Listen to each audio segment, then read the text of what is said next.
You had a big weekend planned last weekend. How did it go?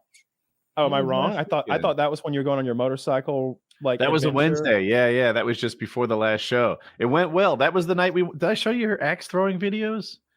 No. You said you talked to us about axe throwing and said it went okay. Yeah. Yeah. So we went to Winston-Salem for like an overnight. I call it the sexcation, and it was, dude.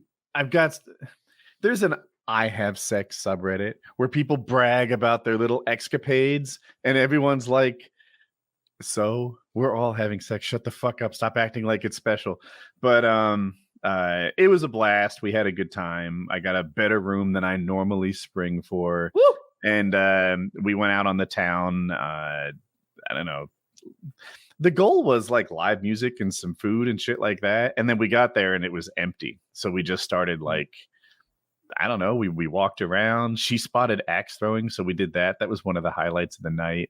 We broke diet. I got coconut cake, which I liked a lot, and just lots of good times.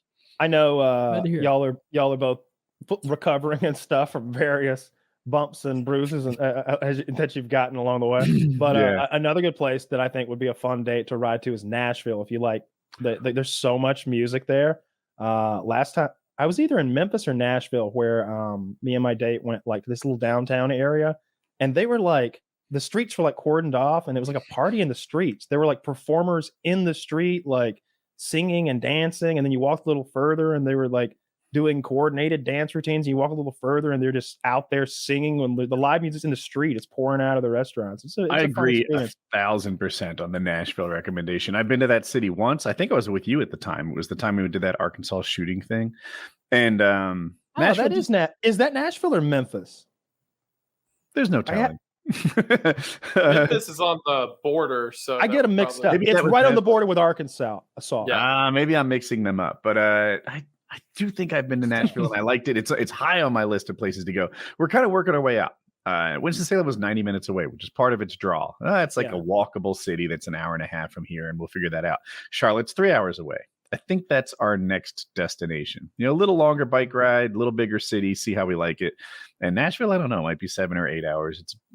It's be a lot for a first trip.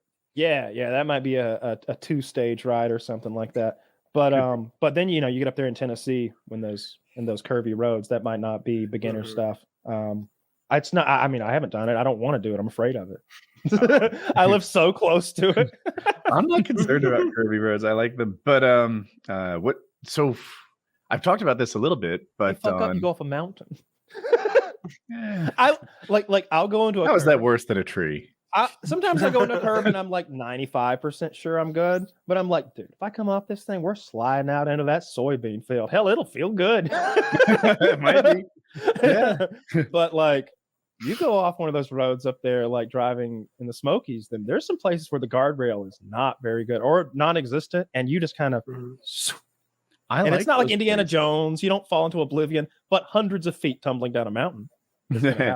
I look at it a little differently. Like, so I look at where the fun is at this speed. There are places in Colorado where the turns are such that like fun at my skill level, which we'll call medium or something, is around 90 miles an hour. So if I take this turn at 60, it's an absolute boring fast. And if I take it at 120, it's too fast for my skill level. But somewhere around 90, I'm having a good time. I feel the G's, yet I also feel safe.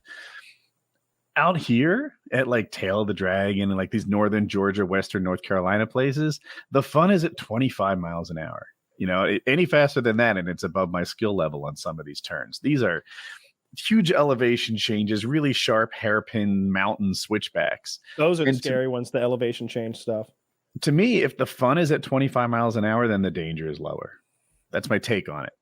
But who knows? Yeah, you make a lot of sense. I think about when I picture it, I just think to those places that don't have a guardrail. Because as a kid, when we'd go up there and my dad would be driving, I'm not in control of the car, so it's scary. You're peering over like I'm in the back of a van, like, oh no.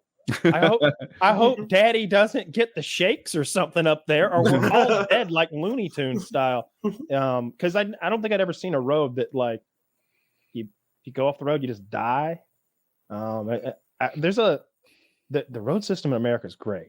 Okay, like once you get off the interstate highway system, which is the interstate highway system is incredibly efficient. It'll get you where you want to go. But if you want to see some shit and you get off that, there's some really cool stuff. Like when you're in New Mexico, there's just shooting ranges on the side of the road. Like you're driving and you look over and there's targets in a field there to be shot. Pull over and get to it. Like there's it's just that wide open, and it's that sort of like lifestyle there where there's just random shooting ranges on the side of the road, and we'd be like, hey, yeah, let's get out and shoot. When we get out and shoot, it's in the middle of a drive. It's fun to go out and experience the real place that you're at. I got lunch in Illinois a few weeks ago, and God, it felt so Illinois. It's hard to put that into words, but just like the nature of the people around, everybody that I ate with was from within 6 miles of that restaurant. Like it was very local. People don't travel to go to this place. And I don't know. I just dig it. I like that experience. I've had a similar one in Nebraska. And I like getting off the beaten path. And I always did my best. Like it would be my turn to not drive, and I'd get on my phone and sort of plan lunch or dinner because I don't want it to be McDonald's. Like we're not going to do McDonald's 18 times on this trip. Like if we have to grab some food in the morning and we're hustling, let's get some biscuits and go. But if we're stopping for lunch anywhere in this 200-mile stretch, I'm going to pick out something authentic that's, off the road a little bit. And I did that as much as I could. And